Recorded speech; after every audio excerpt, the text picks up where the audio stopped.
আরও বড় বড় ভূমিকম্পের ঝুঁকিতে রয়েছে বাংলাদেশ। রিক্টার স্কেলে যার মাত্রা হতে পারে ৯ পর্যন্ত। বিশেষজ্ঞরা বলছেন, দেশের অভ্যন্তরে থাকা ৩ টেকটনিক প্লেটের সংযোগস্থলে জমা রয়েছে ৯ মাত্রা পর্যন্ত বড় ভূমিকম্প হবার মতো শক্তি, যা আঘাত হানলে পরিস্থিতি হবে ভয়াবহ। বিশেষজ্ঞরা বলছেন, ৭ মাত্রার ভূমিকম্প হলেই ক্ষতিগ্রস্ত হবে রাজধানীর অর্ধেক ভবন। এমন পরিস্থিতি মোকাবেলার ২০% সক্ষমতাও নেই বাংলাদেশের, বলছেন বিশেষজ্ঞরা। শুক্রবার সকালে ভয়াবহ ভূমিকম্পে কেঁপে ওঠে দেশ। রিক্টার স্কেলে যার মাত্রা ৫.৭। এই ভূমিকম্পে হেলে গেছে বহু ভবন, হয়েছে ক্ষতিগ্রস্ত, ঘটেছে প্রাণহানির ঘটনাও। শুক্রবারের ভূমিকম্পের উৎপত্তিস্থল নরসিংদীর ঘোড়াশালে। এর আগেও একাধিকবার দেশের অভ্যন্তরে ভূমিকম্পের উৎপত্তি হলেও এবারের ভয়াবহতা ছাড়িয়ে গেছে আগের সবগুলোকেই। কিন্তু আরও ভয়াবহ খবর হলো, দেশের অভ্যন্তরেই রিক্টার স্কেল ৯ মাত্রা পর্যন্ত ভূমিকম্প হবার আশঙ্কা রয়েছে। বিশেষজ্ঞরা বলছেন, দেশের অভ্যন্তরে থাকা ৩ টেকটনিক প্লেটে সঞ্চিত আছে এর থেকেও বেশি শক্তি। এই যে আটকে থাকা, এটাকে আমরা বলি লকড জোন।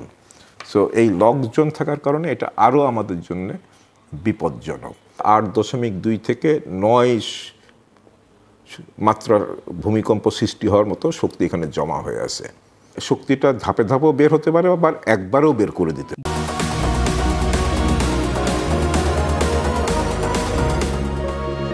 বুয়েটের গবেষকরা বলছেন, দেশে ৭ মাত্রার বেশি ভূমিকম্প হলে রাজধানীর প্রায় অর্ধেক ভবনই ক্ষতিগ্রস্ত হবে। 50% মধ্যে 25% হচ্ছে ইমিডিয়েট ভ্যাকেন্ট করে দেওয়ার অবস্থায় ছিল, আর বাকি 25% ছিল হচ্ছে মধ্যম ঝুঁকির মধ্যে। রাফলি বলা যায় যে আমাদের হয়তো 50% বিল্ডিং ভালো, কিন্তু আমরা ক্যাটেগরিক্যালি যেটা বলতে চাই যে রেসিডেন্সিয়াল বিল্ডিংয়ের প্যাটার্ন মে বি ডিফারেন্ট। বড় ভূমিকম্পের দুর্যোগের ২০% ব্যবস্থাপনার সক্ষমতাও বাংলাদেশের নেই জানিয়ে দুর্যোগ ব্যবস্থাপনা বিশেষজ্ঞরা বলছেন, ভূমিকম্প নিয়ে সচেতনতা এবং ক্ষয়ক্ষতি এড়াতে নানা পরিকল্পনার কথা বলা হলেও সেই বিষয়ে বাস্তব পদক্ষেপের অভাব আছে। ঢাকা শহরের কথা যদি বলেন, আমরা অবশ্যই রেড জোনের মধ্যে আছি।